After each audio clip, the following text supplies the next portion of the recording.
Alcé el jarro del café y ni siquiera alcancé a dar el primer sorbo cuando se escuchó un estruendo seguido por ráfagas de fusil.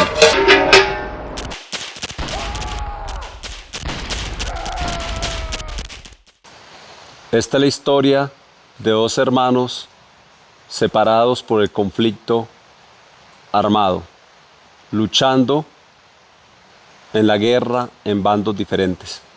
Ese día, el día amaneció gris. Recuerdo que era en vísperas de Navidad. Me madrugué a levantar y pasé al rancho. Reclamé mi jarro de chocolate sin leche, con una arepa 5 huecos. Le dicen arepa 5 huecos porque los soldados con la rama de un árbol le hacen huecos a la arepa para que la arepa no se encharque en aceite y sea más fácil para girarla con el palito. Cuando estaba desayunando se me acercó Chaguala, me tocó por el hombro y me dijo: mi cabo, hoy amanecí con un mal presentimiento.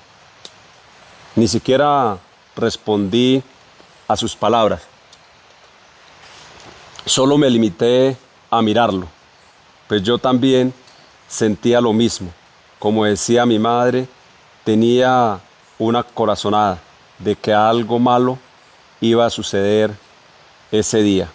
Así transcurrió el día entre relevos de centinela, registros que realizamos. Llegó la noche, todos pasamos a la comida. Fue normal. Se colocaron los puestos de seguridad.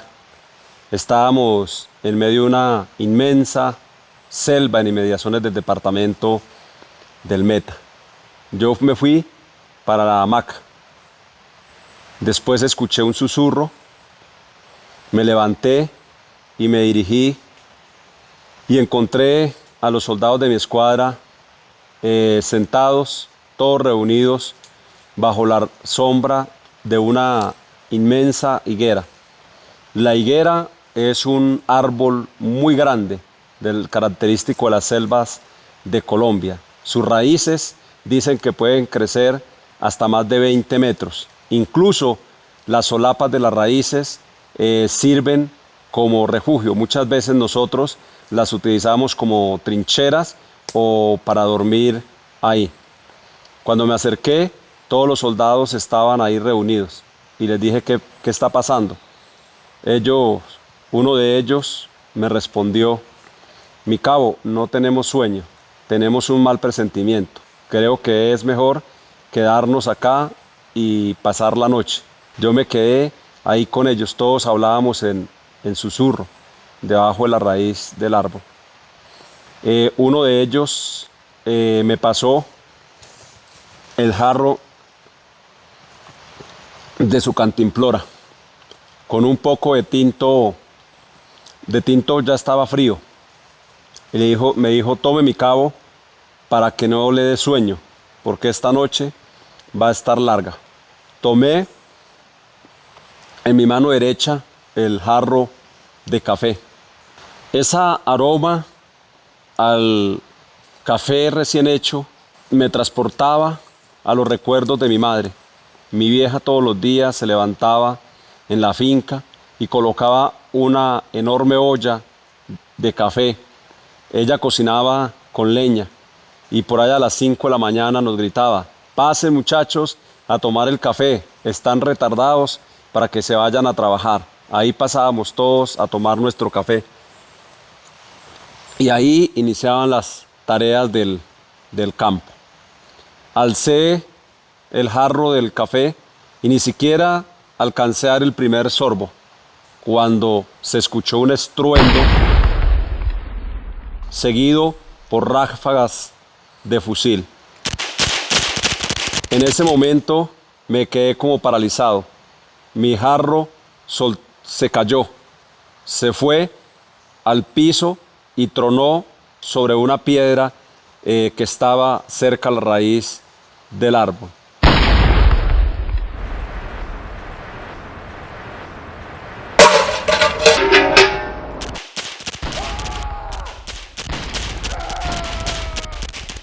Por un momento me quedé completamente paralizado. Miles de recuerdos pasaban por mi mente. La primera vez que me quedé paralizado, tan solo tenía 12 años cuando la guerrilla se tomó mi pueblo. Esa noche jugaba con mis hermanitos en el patio de mi casa, cuando escuchamos unos estruendos y unos disparos. Yo me quedé inmóvil. Recuerdo que mi padre me tomó el brazo y me llevó corriendo y me metió por debajo de una cama. No sé cuántos segundos estuve ahí completamente paralizado. Cuando observé a mi alrededor, hacia adelante solo miraba sombras que avanzaban. Los soldados de mi escuadra iban en arrastre bajo, avanzando hacia una posición que era un cerro. Era la posición que le correspondía a la primera escuadra, a la cual yo hacía parte de ella. Empecé a seguir las sombras de los soldados. Se escuchaban disparos por todo lado. En algún momento observé mi vista hacia arriba. La noche estaba muy oscura. Se observaban las trazadoras de una ametralladora. Me quedaba observándolas y estas parecían al acero cuando recién se está fundiendo. Su color era rojo. Sentí muchísimo miedo y nuevamente recordaba muchas cosas. Hacía días había hablado con mi padre, había recibido una carta y en esa carta decía que mamá no podía dormir, que pasaba casi que las noches en vela, tomando café y fumando cigarrillo. Hacía tan solo año y medio, las FARC había reclutado a mi hermano, que tenía tan solo 13 años. Se lo había llevado el bloque oriental de las FARC. El gran temor de mi madre es que para esa época estaba en la zona de distensión y yo me encontraba patrullando precisamente en esa misma zona donde habían reclutado a mi hermano. Mi madre en esa carta me decía que mejor me retirara del ejército, que ella tenía un mal presentimiento, que de pronto algún día en un combate nos pudiéramos encontrar los dos, de diferentes lados de las líneas enemigas. Continué el avance en arrastre bajo. No recuerdo el tiempo porque en ese momento perdí la noción del tiempo entre recuerdos, el miedo del combate. De repente, hacia mi izquierda, escuché un grito de auxilio. Alguien estaba herido y gritaba. En ese momento ya estaba solo. Los soldados ya se habían adelantado unos 50 metros aproximadamente hacia adelante a un cerro y cada uno de ellos estaba manteniendo una posición. Empecé a avanzar hacia donde estaba el herido. Cuando llegué, lo observé. Solamente había una sombra en el piso. Lo toqué y aún respiraba. Se escuchaba como un respiro agónico que en el ámbito médico se reconoce como un neumotórax a tensión, una respiración pausada y entrecortada. En medio de la oscuridad y de las balas no podía hacer absolutamente nada. Ya mi botiquín terciaba al hombro. Lo único que hice fue tomarlo y empezar a arrastrarlo. No sé cuántos metros lo arrastré, porque la verdad estaba paniqueado, como dicen en el ejército. Empecé a arrastrarlo por medio de la maleza. Era una selva, había muchísimo monte. Las piedras tallaban hasta que llegué a un punto. Lo dejé ahí, aún respiraba. Trataba de quitar su chaleco, pero no podía. Y en medio de la oscuridad empecé a tratar de revisarlo para mirar qué herida tenía, pero no encontraba absolutamente nada. Tal vez en medio de mi temor, mis manos estaban temblorosas, mi respiración estaba muy acelerada y mi corazón latía rápido. Abrí mi botiquín, él tenía un pasamontañas. Recuerdo tanto que levanté ese pasamontañas y me quedé completamente paralizado. Ni siquiera podía respirar, conmovido cuando observé su rostro. Empecé a temblar y no sabía qué hacer. En medio del combate, empecé a atenderlo, a proporcionarle la atención.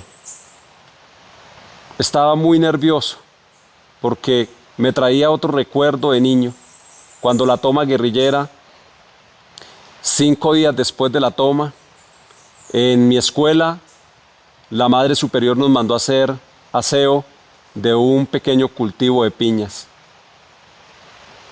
Iba con otro compañero y levanté en medio un poco de pasto de la maleza. Empezamos con un palo a levantar la maleza. Cuando nosotros observamos el rostro, había un cadáver. En la toma guerrillera, la guerrilla se había llevado a uno de los cadáveres y lo había arrastrado y lo había dejado cubierto con pasto en el cultivo de piña de nuestra escuela. Yo quedé completamente paralizado y salí corriendo donde estaba la Madre Superiora y solamente le decía: Madre, hay un K, pero no podía pronunciar la palabra de un cadáver. Y ella me dijo: tranquilícese, hijo, ¿qué fue lo que viste? ¿Viste al propio Satanás, al demonio? Eso le pasa por no ir a misa. Cuando ella me tranquilizó, me dio un poco de agua y le pude responder que había un cadáver. Ella se quedó también paralizada. Inmediatamente ella le dio aviso al ejército. Era la primera vez que de niño observaba a un cadáver. Eso nunca me había sucedido. Dios mío, no permitas que los ojos de mi madre y de mis seres queridos se llenen de lágrimas, sino que se iluminen de orgullo por el que un día se marchó para servirle a la patria. Regresará con la satisfacción del honor al deber cumplido. Afortunadamente y gracias a Dios, después de más de 20 años de servicio, yo pude regresar a casa. Muchos de mis compañeros no lo lograron. Algunos de ellos murieron en mis brazos sin que yo pudiera hacer absolutamente nada. Este capítulo lo dedico a la memoria de mi madre y mis 3 hermanos y a la memoria de los miles de soldados que ofrendaron su vida en esta guerra despiadada y cruel. Paz en sus tumbas.